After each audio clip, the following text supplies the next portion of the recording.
જો તમે ફર્નિચર બનાવવાનું વિચારી રહ્યા હોય તો તમારે પ્લાયવુડ ને સમજવું પડશે. ઇકોનોમી પ્લાયના માઇનસ પોઈન્ટ કે તમને કોલ્ડ રેટના ઇસ્યુ, વેવીનેસના ઇસ્યુ, લાઈક ફેસ પીચિંગના ઇસ્યુ, જે આવી રીતે ફેસ કટ થઈ જાય છે, તો તમારે સ્ટાન્ડર્ડ પ્લાયવુડ વાપરવું પડશે, જેમાં તમારી થિકનેસ એક સરખી આવી જોઈએ, એનો સરફેસ મેટ ફિનિશ એકદમ મેટ એન્ડ ક્લીન હોવી જોઈએ, જેનાથી તમારો વેવીનેસનો ઇસ્યુ ના આવે.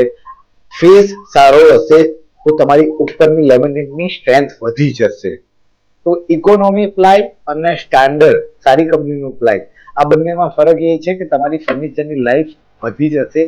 બીકોઝ ફર્નિચર બનાવવું ઇટ્સ અ કોસ્ટ. તો તમે થોડા રૂપિયા બચાવવા માટે ઇકોનોમી પ્લાય યુઝ કરશો તો તમારી કોસ્ટિંગ પાછળથી વધી જશે.